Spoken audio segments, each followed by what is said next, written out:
সব জায়গা বারবার, কিন্তু এই জায়গাটি একবার হলেও ঘুরতে যেতে হবে। এটি এমন একটি স্থান, একদিকে রয়েছে ম্যানগ্রোভ জঙ্গল আর অন্যদিকে রয়েছে বঙ্গোপসাগর, যেখানে আপনি আপনার ফ্যামিলি কিংবা আপনার প্রিয় মানুষকে নিয়ে মজা করতে পারবেন। যেখানে রয়েছে বিভিন্ন ধরনের থাকার রুম, সঙ্গে ইচ্ছা করলেই থাকতে পারবেন অ্যাডভেঞ্চার টেন্টে, তার সাথে জমিয়ে পেট পুড়ে খাওয়া দাওয়ার ব্যবস্থা। আর রাত নেমে এলেই হয় ক্যাম্প ফায়ার। কীভাবে যাবেন, কোথায় সেই স্থান, কতই বা খরচাপাতি, সম্পূর্ণটা থাকবে আমার এই ভিডিওর মাধ্যমে। আর শিয়ালদা থেকে আমরা ট্রেন ধরেছিলাম, এখন আমরা আছি কাকদ্বীপে। একটা স্টপেজ পরে কিন্তু নামবো হচ্ছে নামখানা।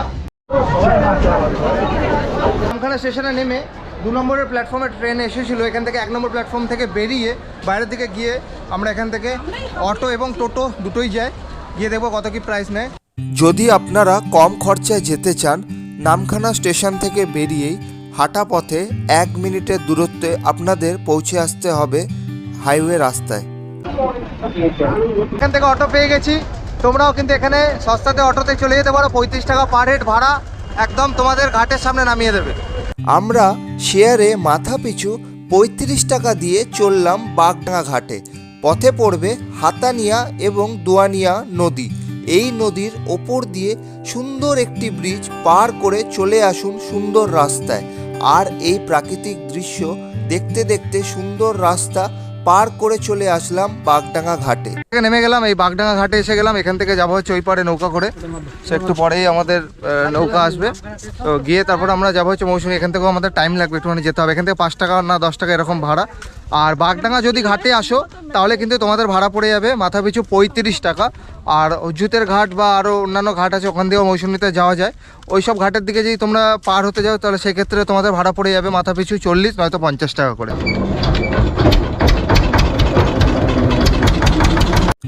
5 টাকার বিনিময়ে এই নদী পার করে আমরা চলে আসলাম মৌসুমী আইল্যান্ডে। প্রায় সময় লাগলো 7 থেকে 8 মিনিট। আর এখানেই রয়েছে টোটো স্ট্যান্ড। এই টোটো স্ট্যান্ড থেকে শেয়ারে মাথা পিছু 25 টাকার ভাড়া দিয়ে আপনারাও চলে যেতে পারবেন আপনাদের ক্যাম্পে, এবং আপনারা চাইলে রিজার্ভ করেও যেতে পারেন, সেক্ষেত্রে 125 টাকা ভাড়া পড়বে। আর যদি প্যাসেঞ্জার কম থাকে সেটা কিন্তু তোমাদেরকে শেয়ার করে নিতে হবে। তো 5 জন হলে ছাড়ে, তাই তো দাদা? 5 জন হলে প্যাসেঞ্জার ছাড়া হয়, এটাই কিন্তু এখানকার নিয়ম। আমরা এসে পৌঁছালাম মৌসুমী আইল্যান্ডের এক সুন্দর ক্যাম্পে, যার নাম গোল্ডেন ক্রাউন ক্যাম্প। চারিদিকে সুন্দরভাবে সাজানো এক ফ্যামিলি কাপল রিসর্ট, যার সামনে দেখা যাচ্ছে বঙ্গোপসাগর। আমরা কিন্তু আমাদের ক্যাম্পে এসে হাজির হয়ে গেলাম। এই হচ্ছে সেই ক্যাম্প যেখানে কিনা সস্তাতে এবং আপনাদের কাপলসকে নিয়ে, ফ্যামিলিকে নিয়ে, সবাইকে নিয়ে আসতে পারবেন। এই হচ্ছে সেই ক্যাম্প। ক্যাম্পের নাম হচ্ছে গোল্ডেন ক্রাউন। তো চলুন দর্শক বন্ধুরা, এখানে এই ক্যাম্পে কি কি ফ্যাসিলিটিস আছে। মৌসুমী এমনই একটা দ্বীপ যেখানে কিন্তু এই জায়গাটা কিন্তু খুবই ট্যুরিস্ট প্লেস হতে চলেছে। আস্তে আস্তে অনেক লোকজনরা জানছে, তারাও কিন্তু এখানে আসছে।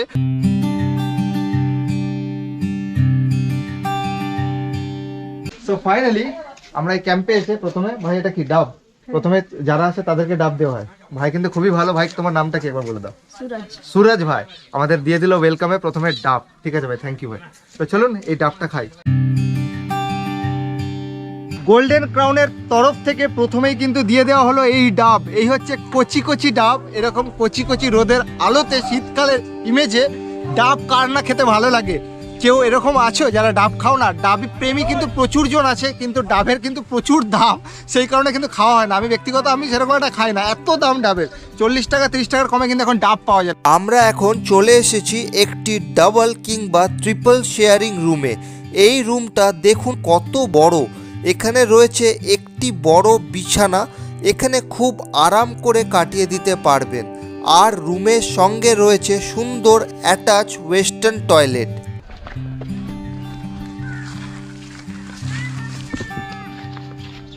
তো মেনুতে কি কি আছে? ডাল, হ্যাঁ, আলু ভাজা, সবজি, চাটনি, পাঁপড়, চিংড়ির মালাইকারি, কাতলার ঝোল।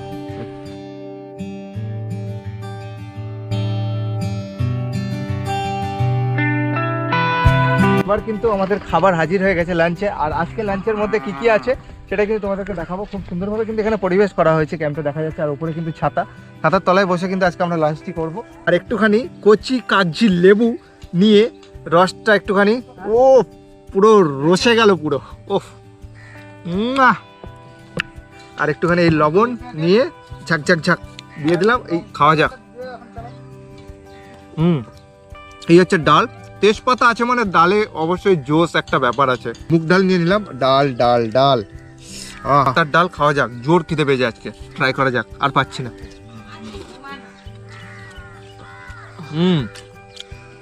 ডালটা মিষ্টি মিষ্টি, খেতে খুব সুন্দর, ঘরোয়া পরিবেশে রান্না। বেশ দিয়ে খাবো। তারপরে যাব হচ্ছে আমরা মাছের দিকে, মাছের আইটেমে। এই হচ্ছে ফুলকপি আলু দিয়ে কষিয়ে কত সুন্দরভাবে তরকারিটা করেছে। দেখুন শীতকালে ফুলকপি এবং ধনে পাতার কিন্তু প্রচুর দাম, তোমরা জানো। সেই ক্ষেত্রেও কিন্তু দেওয়া হচ্ছে এখানে এই ক্যাম্পে। খুব ভালো লাগছে, খাওয়া যাক। খুব টেস্ট, শীতকালে খেতেও কিন্তু বেশ ভালো লাগে, আর দামও কিন্তু প্রচুর। এই ফুলকপি আলুটা ভালো করে কিন্তু ভাতের সাথে রাইসের সাথে মাখিয়ে নিলাম, মাখিয়ে ট্রাই করা যাক। এই হচ্ছে পোস্ত আলু ভাজা। পোস্তগুলো তোমরা দেখতে পাচ্ছ নিশ্চয়ই। একটুখানি পোস্ত আলু ভাজা নিলাম, নিয়ে খাওয়া যাক। চিংড়ি মাছের মালাইকারি। ও মালাইকারিটা জাস্ট দেখুন, একদম রসালো, ঘন, অনেক কিছু দিয়েই করা হয়েছে মনে হচ্ছে, কাজু ফাজু দিয়ে পেস্ট করে। ভাত লাগলে আরও ভাত নেবো, দাদা বলেছে যত খুশি তত খাওয়াবে। ওফ, গ্রেভি পড়ছে দেখো। ওফ, চারদিকে কিন্তু গ্রেভিটা ফেলে দিলাম। এই গ্রেভি পুরো কষে দিয়েছি পুরো আজকে আমি। আর আমি মটন হোক বা চিকেন হোক বা চিংড়ি মাছ হোক, দু হাত আমাকে লাগাতেই হয়। সেই দু হাত লাগিয়ে নিলাম। এই হচ্ছে সেই চিংড়ি মাছটাকে এবার ছিঁড়ছি। এই দেখুন আস্তে করে। অনেকটা একটা বড় সাইজ, এরকম একটা গাবদে একটা বড় সাইজ, মানে জলজান্ত মনে হচ্ছে পুরো একদম। দেখুন ভেতরে কিন্তু কষিয়ে মাংসটা আছে, তার সময় ছাড়াচ্ছি। ও, এটা কি ছিল বস, নিয়ে খাওয়া যাক।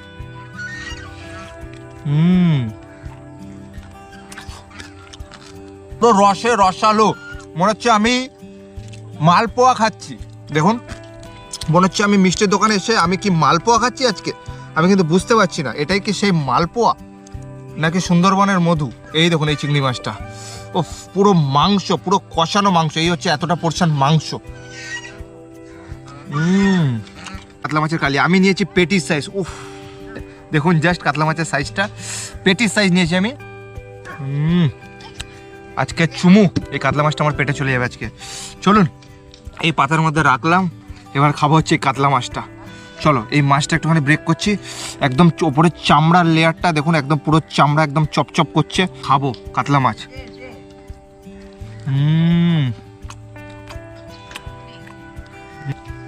এই কাতলা মাছ নিচ্ছি।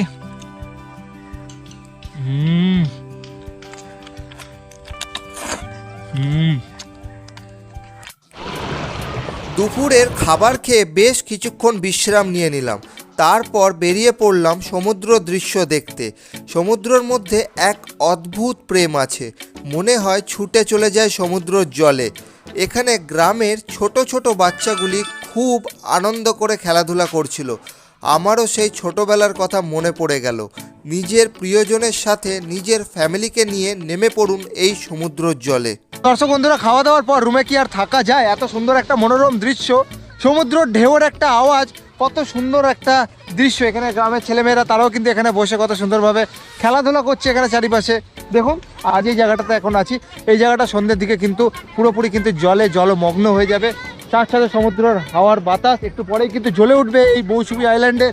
চারিপাশে আলোয় আলোকরণ হয়ে উঠবে একটু পরেই। সেটা দেখতে কিন্তু মনোরম দৃশ্যটা কিন্তু দেখতে একটা আলাদা রকমের একটা ইমেজ লাগবে। তো সেই দৃশ্য নিয়ে আসবো খুব শীঘ্রই তোমাদের সাথে। তো তার সাথে থাকবে আজকের ক্যাম্পের সন্ধেবেলার টিফিনে কি আছে। তারপরে কিন্তু আছে বারবিকিউ চিকেন, তারপরে কিন্তু আমরা যাব ডিনারে। তো লাইটটা জ্বলে উঠুক, তারপরে আসছি তোমাদের সাথে। সন্ধে নামতেই ক্যাম্প হয়ে উঠেছে একেবারে রঙিন। চারিদিকে এই ঝলমলো আলোয় ক্যাম্প হয়ে উঠেছে ভালোবাসা এবং মায়াবী। কি সুন্দর লাগছে দেখুন। তার সাথেই শুরু হয়ে গেল চিকেন বারবিকিউ। তারপরেই ক্যাম্পে চলে এলো আমাদের টিফিন। আজ টিফিনে ছিল ভেজ পকোড়ার সাথে মুড়ি। সন্ধে নেমে এসছে আর চারিপাশে আলোকিত হয়ে উঠেছে এই মৌসুমী দ্বীপ এখন। আর আমাদের সন্ধেবেলার ব্রেকফাস্ট মানে সন্ধেবেলা যেটা টিফিন হিসাবে যেটা দেওয়া আছে সেটা হচ্ছে এই মুড়ি আর সাথে বাঁধাকপির পাকোড়া আর সঙ্গে র চা। দারুণ লাগলো।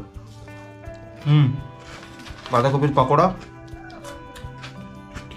আর র চাটাও কিন্তু বেশ ভালো ছিল, গরম গরম, খুব সুন্দর পরিবেশ। সবাই সবার মতন এনজয় করার পর রাত্রে খেতে বসলাম। আজ ডিনারে ছিল ভাত বা কেউ রুটি চাইলে রুটি, সঙ্গে কচি মুরগির ঝোল আর ডাল ও সবজি। রাত্রের ডিনারটা বেশ জমে গেল।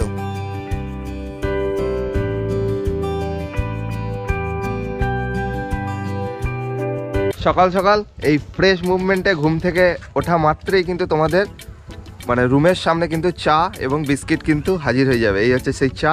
তো চলুন একটুখানি চাটা পান করে নিই। এটা কি সকাল সকাল খেজুরের রস নিয়ে এসছি, একদম খাঁটি তো? একদম দেখি, খাঁটি। এই হচ্ছে একদম খাঁটি খেজুরের রস, একদম খাঁটি খেজুরের রস। আমি এক্ষুনি হ্যাঁ। 30 জন লোকে রস খাইয়েছিলাম গাছ গোড়াতে। আচ্ছা, এই রস খেলে কি হয়? এই তো সকালে খুব ঠান্ডা রস, খেজুর গাছের মাথা থেকে এই রস বেরোচ্ছে। নারকেলের জল যেরকম হয় সেরকম টাইপের, একটু ঝাঁঝালো টাইপের বা একটু মিষ্টি মিষ্টি, এরকম মিষ্টি মিষ্টি হয়। হ্যাঁ। এটাও তোমাদের গাছ? আচ্ছা, রসটা দেখো। একদম এই হচ্ছে টাটকা টাটকা খাঁটি খাঁটি খেজুরের রস। দর্শক বন্ধুরা, বাহ, অনেকটাই হয়েছে কিন্তু এখানে দেখুন জাস্ট কত খেজুরের রস। একদম লাইভ তোমাদেরকে দেখালাম। এই আনসার দ্বারা কিন্তু একদম লাইভ খেজুরের রস এখানে কিন্তু পারলেন দেখুন।